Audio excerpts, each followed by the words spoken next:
Penguin Random House Audio presents The Startup Way: How Modern Companies Use Entrepreneurial Management to Transform Culture and Drive Long-Term Growth. This is the author, Eric Ries. For Gabriel and Clara. Introduction. On a summer afternoon, a team of engineers and a group of executives at one of America's largest companies met in a classroom deep in the heart of their sprawling executive training facility to discuss their multi-$100 million, 5-year plan for developing a new diesel and natural gas engine.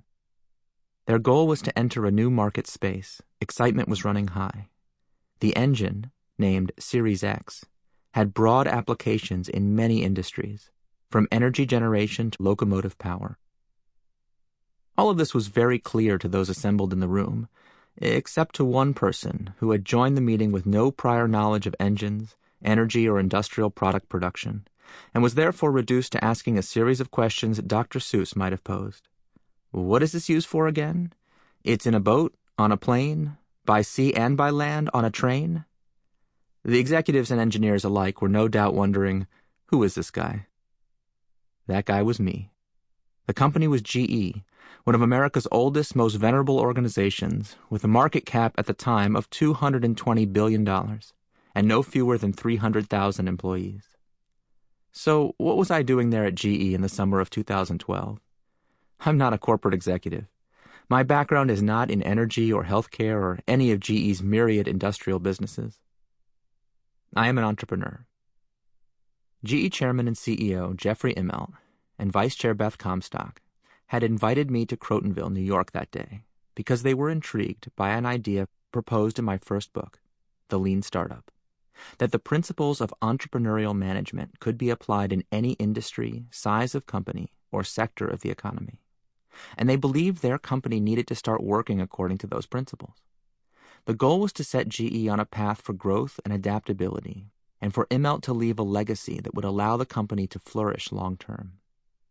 That day we took a fresh look at the plan for the Series X engine and realized that it could get to market radically faster by building a simpler engine in a matter of months, not years. It was the first of many such sessions, some of which you'll hear more about. The next day, I had a conversation that seemed, on its surface, very different. It was with the founder and CEO of one of the next generation of hypergrowth tech startups. The two companies couldn't be much more different. One old and one new, one the market leader in many of the businesses it's in, the other fighting to get traction. One building massive physical products, the other building the kind of software infrastructure that powers the internet. One East Coast, one West Coast. One where executives wear suits and the other where they wear ripped jeans. The CEO of this company, an early adopter of the Lean Startup, was confronting a new set of challenges. How could they scale beyond their first successful innovation? How could they empower their employees to think like entrepreneurs? And most of all, how could they find new sources of sustainable growth?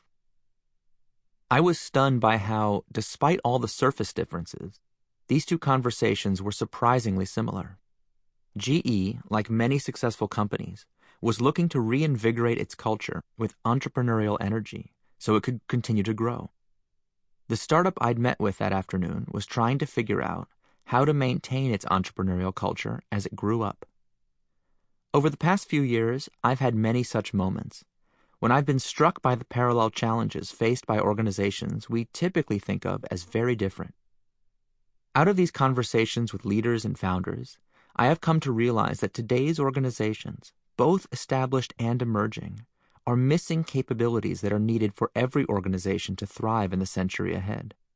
The ability to experiment rapidly with new products and new business models, the ability to empower their most creative people, and the ability to engage again and again in an innovation process and manage it with rigor and accountability so that they can unlock new sources of growth and productivity. That process, and how to take it from missing to thriving in any company or organization, is the focus of this book. Who am I? My journey to that meeting in Crotonville was an unlikely, not to mention unexpected one. Early in my career, I trained as a software engineer after which I became an entrepreneur. If you've ever pictured a stereotypical tech entrepreneur as a kid, laboring away in their parents' basement, well, that was me. My first foray into entrepreneurship during the dot-com bubble was an abject failure. My first published writing, 1996's scintillating The Black Art of Java Game Programming, is, last time I checked, available used on Amazon.com for 99 cents. None of these projects seemed at the time like harbingers of the future years that would be spent advocating for a new system of management. After I moved to Silicon Valley, though, I started to see patterns in what was driving both successes and failures. And along the way, I started to formulate a model for how to make the practice of entrepreneurship more rigorous. Then I began writing about it, first online beginning in 2008, and then in a book, The Lean Startup, published in 2011. What happened from there exceeded my wildest expectations. The Lean Startup movement spread worldwide. More than 1 million people around the world read the book.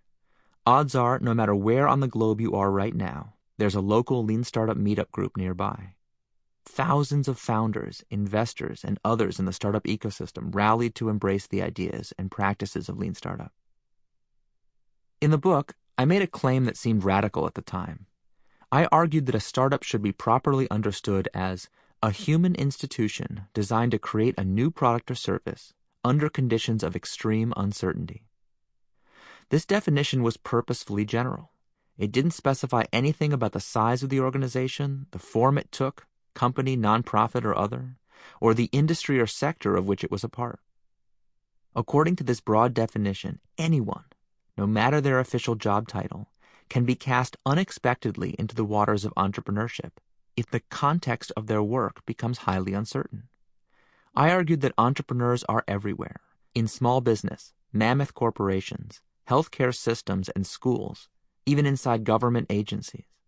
They are anywhere that people are doing the honorable and often unheralded labor of testing a novel idea, creating a better way to work, or serving new customers by extending a product or service into new markets.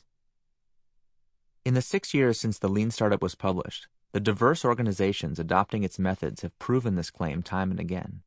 I have had the chance to travel all over the world, working with companies of just about every size you can imagine. 3 founders working on a new app? Check. Small business? Check. Religious nonprofits? Certainly. Medium-sized manufacturing companies? Check. Hypergrowth pre-IPO tech startups? Definitely. Massive government bureaucracies? Check. Some of the largest and slowest multinational companies in the world? You bet. All these kinds of organizations can use the Lean Startup methodology to do more effective work and accelerate their progress. Building the missing capabilities. These travels are ultimately what brought me to that GE classroom. The success of the Series X engine, along with a number of other similar pilot projects, led to something extraordinary. GE and I forged a partnership to develop a program called FastWorks, which enacted a major cultural and managerial change. Over several years, we trained thousands of leaders throughout the company. I personally coached more than 100 project teams, spanning every function, region, and business unit in the company. Within GE, every business CEO and top manager has been trained in entrepreneurial ways of working, and internal functions have been transformed so that they facilitate rather than hinder innovation. But I've been surprised to discover that startups too need this kind of training and transformation work.